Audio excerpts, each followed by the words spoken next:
네, 오늘 우리에게 주시는 하나님 말씀은 욥기서 2장 7절에서 10절까지입니다. 구약 성경 762면에 있습니다. 욥기서 2장 7절에서 10절까지입니다.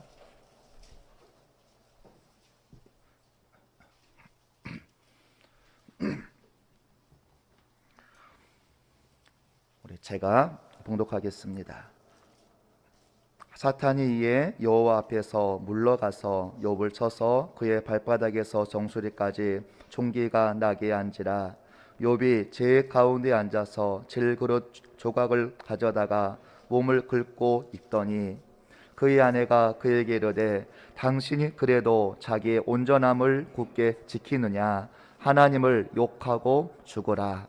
그가 이르되 그대의 말이 한 어리석은 여자의 말 같도다. 우리가 하나님께 복을 받았은즉 화도 받지 아니하겠느냐 하고 이 모든 일에 욥이 입술로 범죄하지 아니하니라. 아멘. 이 시간 우리 한 소리 찬양대 다 감사 찬양 드리세 찬양이 있겠습니다.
아멘.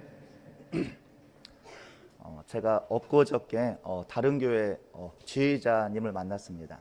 큰 교회에서 20년간 이제 지휘를 했던 지휘자님이 말씀하시기를 그래도 다시 이제 성가대를 시작하는데 이 성가대원들이 2년 동안 성가를 안 하다가 다시 시작하니까 목에 성대 결절이 와서 찬양을 전혀 못해서 큰 어려움을 받았다는 이야기를 하였습니다. 이제 우리 성가대도 이제 다시 시작하지만 또 오랫동안 또 쉬었기 때문에 또 목 상태도 안 좋을 수 있고 또 이 마스크를 쓰기 때문에 원래 크기보다도 훨씬 더 작게 들릴 수가 있습니다. 우리가 지금 다 같이 우리 한번 우리 성가대를 우리 격려하고 우리 하나님께 우리 영광의 박수를 한번 같이 올려드리겠습니다. 네. 우리 성가대가 거의 한 이제 2년 가까이 만에 다시 우리 쓰게 됩니다. 위에서 더 관심 가져주시고 또 우리 성가대 문이 누구에게나 열려 있습니다. 성가대는 찬양을 잘하는 사람이 앉는 자리가 아니고 하나님께 찬양하고 싶은 분이 앉는 자리입니다. 그게 나이를 우리 불문하고 악보를 보지 못해도 그 마음으로만 우리가 더 성가대에 더 많은 헌신자가 있었으면 좋겠습니다. 오늘은 이제 제가 추수감사 주일 예배로 제가 드립니다. 우리 오늘 말씀의 제목을 그러면 같이 읽어보겠습니다. 자, 시작. 모든 것이 하나님의 은혜임을 고백한 욥의 감사. 자, 올 한 해를 살아오시면서 여러분에게 감사의 제목은 무엇이 있으십니까? 생각해 보셨나요? 우리는 보통 감사할 거리를 우리가 찾으려면 보통은 내가 이룬 것들 또는 내가 잘된 것들, 나에게 좋은 것들, 즉 내가 이전보다 좋아진 환경에서 감사의 거리를 찾는 분들이 많이 있습니다. 그러면 나에게 좋아진 것이 전혀 없으면 나에게 감사할 거리가 하나도 없는 것일까요? 여러분들은 어떻습니까? 지금 21일간 우리가 다니엘 기도회가 이루어지고 있습니다. 다니엘 기도 순서 가운데 이제 사랑의 헌금이라는 시간이 있습니다. 그 사랑의 헌금 시간을 보면 사실 마음이 굉장히 무겁고 힘들 때가 많이 있습니다. 저렇게 아프고 힘든 사람이 왜 그렇게 많을까? 또 TV 광고에서도 아프리카나 사회 곳곳에 어려운 이웃들을 위한 모금 활동의 방송을 보아도 참 마음이 아플 때가 많이 있습니다. 저렇게 고통과 아픔과 절망 가운데 사는 사람들이 너무나도 많은데 나는 이렇게 편하게 있으면서도 감사하지 못하는 제 자신이 참으로 부끄러울 때가 많이 있었습니다. 또 하나님은 고아와 과부와 나그네를 돌보고 작은 아이에게 한 것이 바로 나에게 한 것이라 말씀하셨는데 우리 교회는 얼마나 사회의 어려운 이웃에게 관심을 가지고 저들을 섬겼는가. 참 하나님께 이제 죄송할 때가 많았습니다. 성도님들께 물어보겠습니다.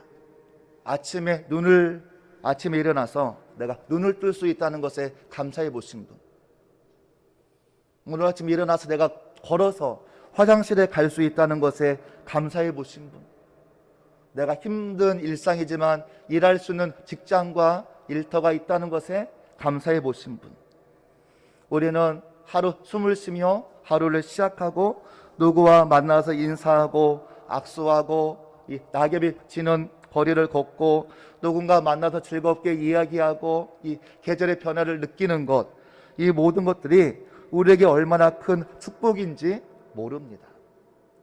그런데 우리는 이것들이 당연한 것으로 생각하는 것을 보게 됩니다.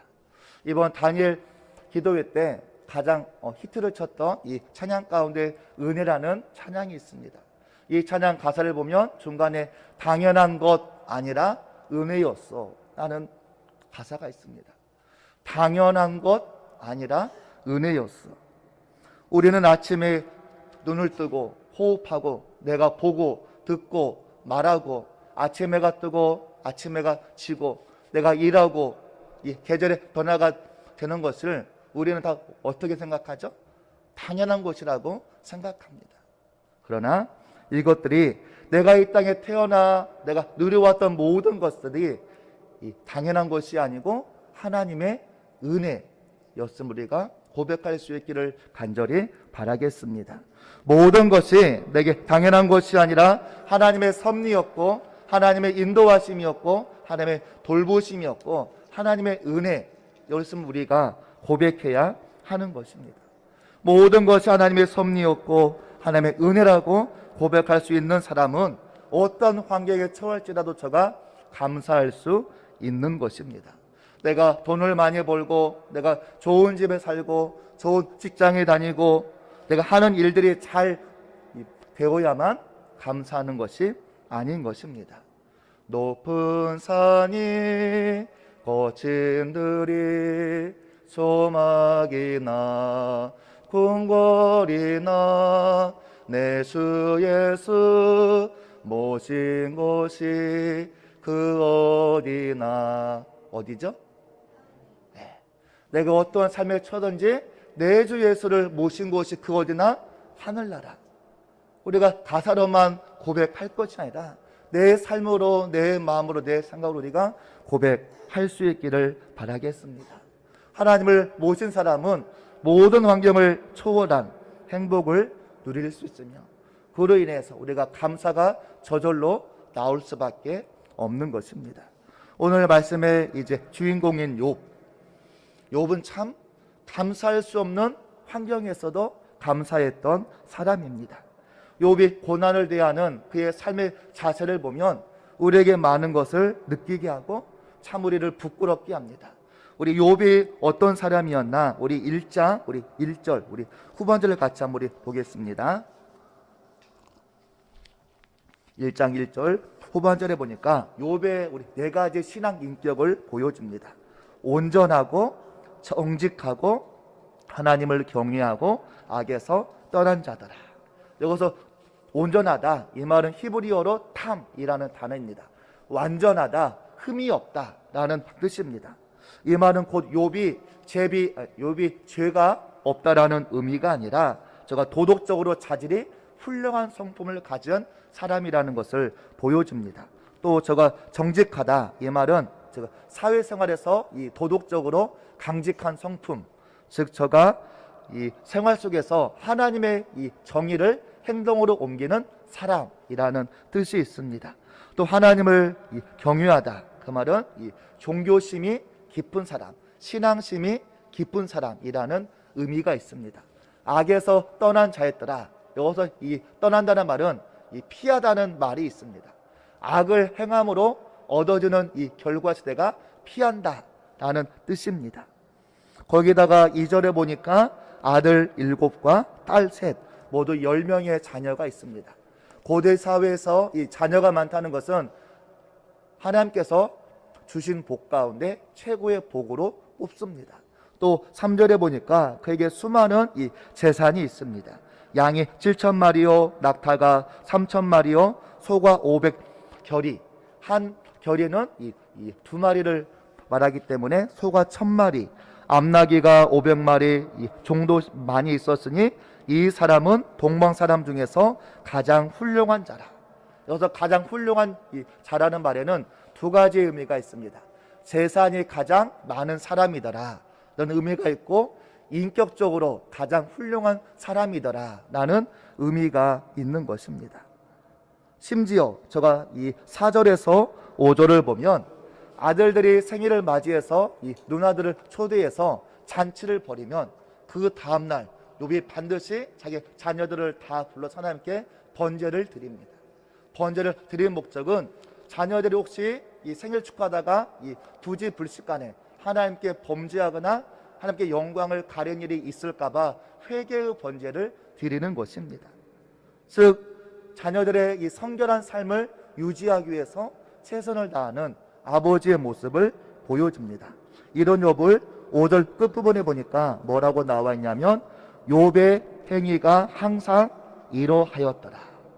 욥은 가정의 영적인 이 제사장으로서 온전히 그 역할을 감당하고 있는 것입니다. 한마디로 욥은 이 경건한 삶이 체질화되어져 있는 사람, 늘 하나님 앞에서 이 정결한 삶, 거룩한 삶을 살아가려고 최선을 다했던 사람이었던 것입니다. 어찌 보면 욥은 우리가 부러워할 정도로 모든 것을 갖춘 사람이었고 또 더 나아가서 존경을 받았던 사람입니다. 욥기 29장 7절 이하에 보면 욥이 성읍에서 모습을 드러내면 사람들이 욥의 자리를 마련해 주었고 젊은이들은 숨었고 노인들은 다 일어섰습니다. 뿐만 아니라 성읍의 유지들은 말을 삼갔고 손으로 입을 가렸다라고 나옵니다. 성읍 사람들이 욥이 오면 심지어 노인들까지 다 일어나서 욥을 맞이해주고 욥의 자리를 마련해 주고 있습니다. 성읍의 유지들도 욥 앞에서는 함부로 말을 하지 않을 정도로 욥이 존경과 인정을 받았던 사람이었다고 말합니다. 그 이유를 욥기 29장 12절에 보면 이는 부르짖는 빈민과 도와줄 자 없는 고아를 내가 건졌습니다. 욥은 가난하고 소외된 자들을 잘 돌봐 주었다라고 말씀하고 있는 것입니다. 욥이 단순히 신앙이 좋고 인격이 좋고 그가 가진 이 재산이 많아서 존경한 것이 아니고 어렵고 힘들게 살아가는 이 사람들 중에 욥에게 도움을 받지 않은 자가 없을 정도로 욥은 긍휼한 마음을 가지고 가난한 자들을 돌봐 주었기 때문에 그 성읍 모든 사람들이 욥을 존경했다라고 이야기를 하고 있는 것입니다. 이런 욥이 이렇게 축복받고 존경받는 인생으로 그의 삶이 마무리되었더라면 참 좋았을 텐데 고난의 소용돌이가 몰려오기 시작합니다. 한순간에 수많은 가축, 수많은 재산, 수많은 종들이 다 사라집니다. 슬퍼할 이 틈도 없이 10명의 자녀가 이 잔치를 벌이다가 건물이 무너져서 한순간에 다 죽는 상황이 벌어집니다. 자, 이런 이야기를 들었을 때 여러분이라면 어떻게 하시겠습니까? 욥은 어떻게 했을까요? 우리 한번 말씀, 우리 1장, 우리 20절을 같이 한번 읽어보겠습니다. 1장 20절입니다. 자, 시작. 욥이 일어나 겉옷을 찢고 머리털을 밀고 땅에 엎드려 예배하며. 겉옷을 찢는 행위는 이 주체할 수 없는 슬픔, 고통을 나타내는 단어입니다. 머리털을 민다는 말은 당시의 머리털은 건강과 힘과 명예의 상징이었습니다. 근데 이 머리털을 민다는 것은 나는 이제 가치 없는 인간입니다. 나는 이제 불명예스러운 인간이라는 자기의 고백인 것입니다. 여기까지는 이해가 되는데 그 다음에 한마디가 더 추가되어져 있습니다. 무슨 말이죠? 땅에 엎드려 뭐 했다고요? 예배했다. 이런 슬픔까지 하나님을 예배한다는 것이 이해가 되십니까? 이런 상황에서 욥이 하나님께 찬송하고 감사하는 것이 여러분 같으면 가능하겠습니까? 현실적으로 욥이 무엇을 하나님께 감사하고 찬양하고 예배 드릴 수 있을까요? 예배 이유가 뭐가 있을까요? 오히려 하나님께, 하나님 나에게 왜 이런 시련과 고난을 허락하십니까? 내가 무엇을 잘못했기에 우리 가정에게 나에게 이런 어려움을 허락하시냐고 따져야 하는 것이 당연한 것처럼 보입니다. 그런데 욥은 하나님을 원망하지 않았습니다. 오히려 하나님께 예배하며 욥이 뭐라고 고백합니까? 우리 21절을 같이 한번 읽어보겠습니다. 21절, 자 시작. 이르되 내가 못해서 또한 알몸이 그리로 돌아갈지라. 주신 이도 여호와시요 거두신 이도 여호와시오니 여호와 이름이 찬송을 받으실지니이다 하고. 놀라운 고백이지 않습니까? 모든 것의 주인, 모든 것의 주권이 누구에게 있는지를 명확하게 고백하고 있는 것입니다. 나에게 불을 허락하신 분도, 나에게 이 자녀를 허락하신 분도 하나님이십니다. 나에게 허락했던 하나님의 도로 가져가시는데 내가 무엇을 따지며 내가 무슨 원망을 할 수 있겠습니까? 철저하게 하나님의 주권을 인정합니다. 철저하게 하나님은 영광 받으실 분이고 찬양 받으실 분이라고 고백하고 있는 것입니다. 근데 더 놀라운 것은 22절을 같이 한번 읽어보겠습니다. 22절, 자 시작. 이 모든 일에 욥이 범죄하지 아니하고 하나님을 향하여 원망하지 아니하니라. 이런 고난 가운데서도 욥이 범죄하지 않고 하나님을 원망하지 않는 모습, 우리가 범접하기도 어려운 신앙의 모습을 보여주자 욥은 역시 하나님께 인정을 받을 만한 사람이구나 라고 우리가 인정할 수밖에 없는 상황입니다. 근데 욥의 고난이 여기에서 끝나지 않습니다. 또 어떤 일이 벌어지나요? 오늘 말씀 보니까 이제 몸에 이 종기가 나기 시작합니다. 자신의 건강까지도 잃어버립니다. 얼마나 비참한 상태인지 우리 한번 2장 8절 우리 오늘 말씀을 같이 한번 읽어보겠습니다. 2장 8절, 자 시작. 욥이 제 가운데 앉아서 질그릇 조각을 가져다가 몸을 긁고 있더니. 이 제에 앉았다는 말은 비탄함, 이 굴욕적인 모습이라는 이야기입니다. 자신이 겪은 이 질병을 통해서 깊은 슬픔, 또 수치심, 또 자괴감 가운데 빠져 있다는 이야기입니다. 얼마나 간지러운지 이 질그릇 조각으로 자기의 몸을 긁고 있는 상태를 보여주고 있습니다. 목숨만 있었지 몸과 마음이 아주 비탄 가운데 빠져 있는 상태를 보여줍니다. 욥이 당한 고난을 한번 생각해 보십시오. 자기의 수많은 이 재산이 다 없어졌습니다. 내가 그동안 쌓아왔던 명예와 이 존경이 다 없어졌습니다. 자기의 이 자녀마저 이름으로 앞으로 그에게 미래가 없는 것처럼 보입니다. 이제는 자기의 건강마저 이름을 통해서 다시 일어설 희망조차 완전히 없어져 버렸습니다. 한마디로 자신의 모든 것을 다 잃어버렸습니다. 이제 욥에게 남은 것은 무엇이 있을까요? 한 입을 덮고 사는 아내밖에 없습니다. 그러면 이 욥의 아내가 욥을 위로하고 격려하고, 여보, 우리 다시 한번 일어서서 하나님을 잘 섬기고 하자고 하면 좋을 텐데, 욥의 아내가 욥에게 뭐라고 말합니까? 오늘 말씀 9절에 보니까 당신이 그래도 자기의 온전함을 굳게 지키느냐. 이 원문의 뜻을 보면 당신이 아직도 당신의 온전함을 움켜쥐고 있느냐라는 뜻입니다. 피부병에 걸려서 고통과 수치심 가운데서도 온전함을 지키려고 노력하는 욥의 태도를 아내가 질타하고 있는 것입니다.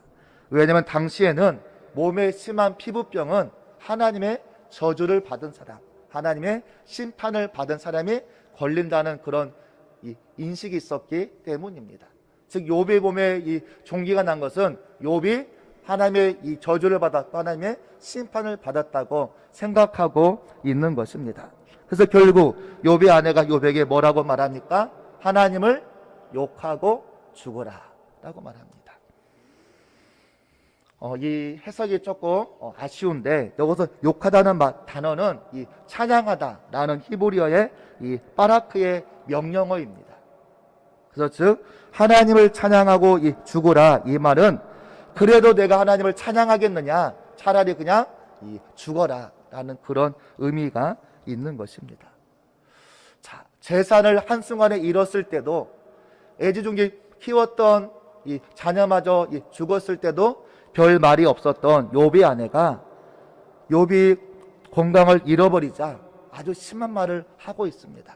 왜 그랬을까요?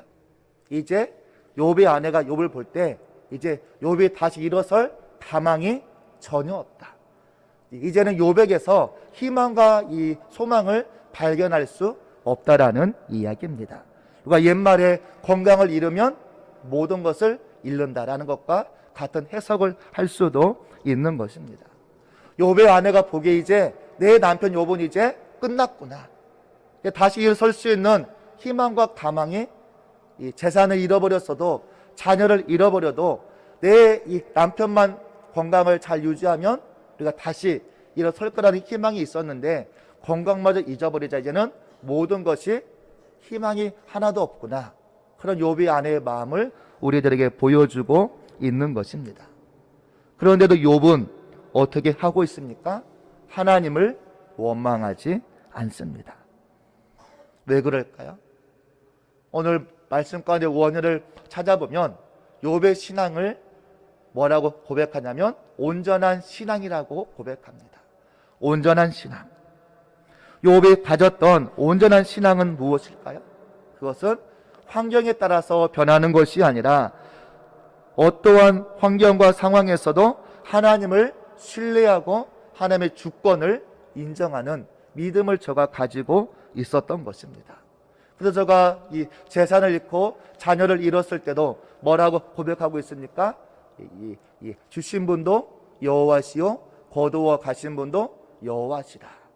욥의 아내가 하나님을 욕하고 죽으라고 말했을 때도 하나님께 우리가 복을 받았은즉 화도 받는 것이 당연하지 않냐, 이렇게 욥이 얘기하고 있는 것입니다. 욥은 복을 주신 분도 하나님이시라면 어려움을 겪게 하신 분도 하나님이시다. 모든 역사의 이 주관자가 하나님이시라고 욥이 고백하고 있는 것입니다. 고난을 당하고 어려움을 당할 때 하나님을 우리가 찬양하는 것, 하나님을 예배하는 것 어떤가요? 쉬운가요? 우리가 하나님께 원망하고 우리가 불평하기는 쉬워도 하나님께 찬양하고 예배드리는 것은 참 어려운 일입니다. 우리가 무엇인가 조금만 이루면 원망하고 불평이 일어납니다. 내가 계획한 것이 이루어지지 않으면 어떻습니까? 하나님이 계신가? 라는 의심에 우리가 눈초리를 가질 때가 있습니다. 재산을 조금 잃어버려도 불평하고 내 자존심이 조금 짓밟혀도 불평하고 내 삶에 어려움이 다가올 때 우리는 누구나 다 원망합니다. 그러나 우리가 많은 것을 잃었다 할지라도 내가 욥만큼 잃었습니까? 우리는 욥에 비하면 내가 잃은 것은 아무것도 아닌 것입니다. 그런데 결국 하나님은 모든 것을 잃고도 온전한 신앙을 지켰던 욥에게 어떤 일을 행하십니까? 욥기 42장에 보면 그에게 회복의 은혜를 허락하십니다. 이 재산은 2배로 허락하시고 다시 아들 7과 딸 3을 허락하는데 따님들의 아름다움이 가장 뛰어났다라고 얘기합니다. 다시 욥의 건강을 회복시켜서 다시 이후에 저가 140년을 장수하다가 하나님의 부르심을 받습니다. 모든 것을 잃고도 온전한 신앙으로 산다는 것이 어렵지만 하나님은 하나님의 주권을 인정하는 온전한 신앙을 가진 자에게 결국 회복의 은혜를 허락하시는 분이십니다. 그러기에 하나님의 주권을 인정하는 자만이 어떠한 상황에서도 하나님께 감사함으로 나아갈 수 있는 것입니다. 일본의 우찌무라 간조라는 유명한 신학자가 인간에게 저주가 있다면 3가지다라고 얘기했습니다. 첫 번째로는 하나님이 믿어지지 않는 사람. 아무리 내가 믿으려 해도 하나님이 믿어지지 않는 사람은 저주를 받은 사람이다. 두 번째로는 성경을 아무리 읽고 외우고 많이 알아도 하나님의 말씀이 들리지 않는 사람. 예배 가운데 설교 가운데 말씀을 읽어도 하나님의 음성이 하나님의 말씀이 들려지지 않는 사람, 그 사람은 저주받은 사람이라는 이야기입니다. 마지막으로는 감사하는 마음이 전혀 없는 사람, 그 사람은 바로 저주를 받은 사람이라고 말했습니다. 바울이 빌립보서 1장 3절에서 내가 너희를 생각할 때마다, 즉 내가 빌립보 교인들을 생각할 때마다 감사하고 기도할 때마다 기쁨으로 간구한다 라고 말했습니다. 바울은 지금 어디에 있습니까? 감옥에 있습니다. 그런데 감옥 안에 있는 사람이 감옥 밖에 있는 이 사람들을 생각할 때마다 감사한다라고 고백하고 있는 것입니다. 어떻게 이런 일이 가능할까요? 감사란 철저한 이 깨달음에서 오는 것입니다. 철저한 이 깨달음. 어떤 깨달음일까요? 욥은 모든 상황의 이 주인이 누구인지를 깨달았습니다. 모든 환경의 주권자가 누구인지를 저가 깨달았던 것입니다. 바로 모든 것의 주인, 이 주권자는 내가 아니라 하나님이심을 욥은 깨달았기 때문에 어떠한 상황과 형편에서도 저가 낙심하지 않고 하나님을 바라보며 하나님을 찬양할 수 있었던 것입니다. 오늘 우리도 내 삶에 당연한 것은 하나도 없습니다. 모든 것이 하나님의 은혜인 것입니다.